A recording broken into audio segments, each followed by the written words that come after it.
Hello, आप सबका मेरे चैनल स्पीडिंग ला ज्ञान में स्वागत और अभिनंदन है।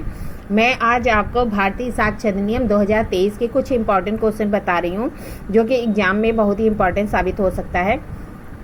अगर आपको मेरी वीडियो अच्छी लगती है प्लीज़ लाइक करिए, सब्सक्राइब करिए, कमेंट करिए, साथ ही शेयर कर दीजिए ताकि कोई शेयर कर दीजिए और बेल आइकन दबा दीजिए ताकि कोई भी नोटिफिकेशन आपको तुरंत ही मिल जाए। पहला क्वेश्चन है साक्ष्य के अंतर्गत आता है। ए है इलेक्ट्रॉनिक रूप से किए गए कथन, बी है न्यायालय के निरीक्षण के लिए पेश किए गए इलेक्ट्रॉनिक तथा डिजिटल दस्तावेज, सी है न्यायालय के निरीक्षण के लिए पेश किए गए सभी दस्तावेज, डी है उपयुक्त सभी। तो साक्ष्य के अंतर्गत उपयुक्त सभी आते हैं, डी वाला ऑप्शन सही होगा क्योंकि इलेक्ट्रॉनिक रूप से किए गए कथन भी आते हैं, न्यायालय के निरीक्षण के लिए पेश किए गए इलेक्ट्रॉनिक और डिजिटल दस्तावेज भी आते हैं और न्यायालय के निरीक्षण के लिए पेश किए गए सभी दस्तावेज भी आते हैं। आगे क्वेश्चन है कि न्यायालय शब्द के अंतर्गत नहीं आता है। ए है न्यायाधीश और मजिस्ट्रेट, बी है मध्यस्थम, सी है साक्ष्य लेने के लिए वैध रूप से प्राधिकृत व्यक्ति, डी है ए और सी।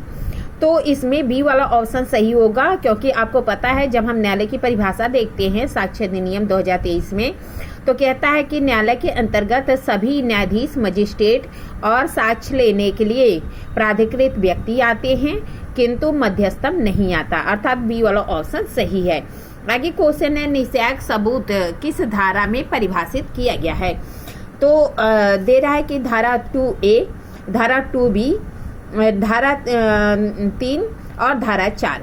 तो आपको पता है कि जब हम देखते हैं धारा 2 का खंड बी अर्थात ख, उसमें जो है निश्चयक सबूत या कंक्लूसिव प्रूफ को बताया गया है। आगे क्वेश्चन है कि निम्नलिखित में दस्तावेज नहीं है। ए इलेक्ट्रॉनिक कह रहे हैं निम्नलिखित में दस्तावेज नहीं है। ए email, B computer, see message, D उपयुक्त सभी। तो आपको पता है कि उपयुक्त सभी दस्तावेज नहीं है। आगे क्वेश्चन है कि निम्नलिखित दस्तावेज हैं।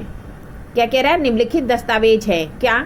तो कहता है कि ईमेल द्वारा इलेक्ट्रॉनिक अभिलेख, ईमेल द्वारा इलेक्ट्रॉनिक। अब देखिए आप कंफ्यूज मत होइएगा कि ऊपर वाले क्वेश्चन में कहता है कि दस्तावेज नहीं है, ईमेल नहीं है, लेकिन ईमेल द्वारा इलेक्ट्रॉनिक अभिलेख है। फिर डिजिटल युक्तियों से भंडार किए गए वॉयस मेल और कंप्यूटर अभिलेख, उपयुक्त सभी। तो डी वाला ऑप्शन सही है कि ये सभी दस्तावेज हैं जो ईमेल द्वारा इलेक्ट्रॉनिक अभिलेख प्राप्त किए जाते हैं, डिजिटल युक्तियों से भंडारित किए गए वॉयस मेल है और कंप्यूटर अभिलेख है। आगे क्वेश्चन है कि निम्नलिखित किसी वाद या कार्यवाही में साक्ष्य दिया जा सकता है। क्या कह रहा है? किसी वाद या कार्यवाही में साक्ष्य दिया जा सकता है। ए कह रहा विवादक तत्वों के अस्तित्व या अनस्तित्व का, बी कह रहा सुसंगत तत्वों के अस्तित्व या अनस्तित्व का, सी है ए और बी दोनों, और डी है कि ए या बी, और सी कह रहा है कि ए एवं बी दोनों, और डी कह रहा है कि ए या बी। तो इसमें आपको पता है कि जब हम पढ़ते हैं भारतीय साक्ष्य अधिनियम 2023 की धारा 3 में ये कहता है कि विवादित तत्वों के अस्तित्व या अनस्तित्व का और सुसंगत तत्वों के अस्तित्व या अनस्तित्व का साक्ष्य दिया जा सकता है, अर्थात सी वाला ऑप्शन सही होगा। आगे देखते यही बात जब हम भारतीय साक्ष्य अधिनियम 1872 पढ़ते थे तो उसकी धारा 5 में कहा गया था। कौन सी धारा भारतीय साक्ष्य अधिनियम 2023 का आधार स्तंभ है? क्या कह रहा है? कौन सी धारा भारतीय साक्ष्य अधिनियम का आधार स्तंभ है? ए धारा 3, बी धारा 4, सी धारा 5 और डी धारा 11। तो आपको पता है धारा 3, अभी मैंने बताया कि धारा 3 में क्या कहा गया है कि केवल विवादित तत्वों के अस्तित्व और अनस्तित्व का और सुसंगत तत्वों के अस्तित्व या अनस्तित्व का साक्ष्य दिया जा सकता है, अन्य का नहीं। आगे क्वेश्चन है कि सही सुलेमित युग्म नहीं है। क्या सही सुलेमित नहीं है?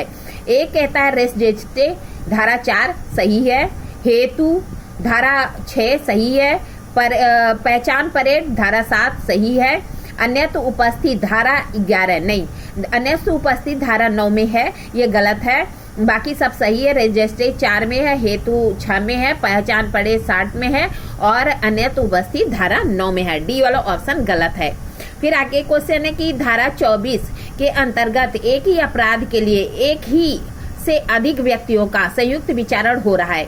क्या कह रहा है कि धारा 24 के अंतर्गत एक ही अपराध के लिए एक से अधिक व्यक्तियों का संयुक्त विचारण हो रहा है, जिसमें कि एक अभियुक्त फरार भगोड़िया घोषित है। क्या भगोड़िया और उद्घोषित अपराधी के विरुद्ध भी माना जाएगा कि सह अभियुक्त के साथ की गई संस्कृति संयुक्त रूप से विचारित हुआ है? धारा ए ऑप्शन है नहीं, बी है हाँ, सी कह रहा है न्यायालय विचार करेगा, डी है स्पष्ट प्रावधान नहीं है। तो इसमें हाँ बी वाला ऑप्शन सही होगा कि अगर कहता है धारा 24 कि अगर संयुक्त विचारण हो रहा है और कोई व्यक्ति भगोड़ा या उद्घोषित अपराधी है और वह नहीं मिलता, तब भी यह मान लिया जाएगा कि सब अभियुक्तों के साथ उसका भी संयुक्त विचारण हुआ है। 10वां क्वेश्चन है कि सह अभियुक्त की संस्कृति सुसंगत होती है। ए कह रहा है कि सह अभियुक्त स्वयं सह अभियुक्त के विरुद्ध, बी है संयुक्त विचारित अन्य व्यक्तियों के विरुद्ध, सी है भगोड़िया घोषित व्यक्ति के विरुद्ध और डी है उपयुक्त सभी। तो बताया कि धारा 24 क्या कह रही है कि सह अभियुक्त की संस्कृति क्या है, तो कहता है कि स्वयं के विरुद्ध तो वह साक्ष्य होती ही है, अर्थात ए वाला ऑप्शन सही है। बी कहता है कि संयुक्त विचारित अन्य व्यक्तियों के विरुद्ध, यह भी सही है। और सी कहता है कि भगोड़ा जो व्यक्ति है उसके विरुद्ध, तो अभी बताया कि भगोड़ा व्यक्ति है तो उसके विरुद्ध भी यह साक्ष्य होता है, अर्थात डी वाला ऑप्शन सही है, उपयुक्त सभी सही है। इस तरह मैंने आपको 10 क्वेश्चन सॉल्व कराया, आगे कल 10 क्वेश्चन सॉल्व कराएंगे। अगर आपको यह वीडियो अच्छी लगती प्लीज लाइक करिए, सब्सक्राइब करिए, कमेंट करिए, शेयर करिए, साथ ही बेल आइकन दबा दीजिए ताकि कोई भी नोटिफिकेशन आपको तुरंत ही मिल जाए। ठीक है, धन्यवाद, थैंक यू।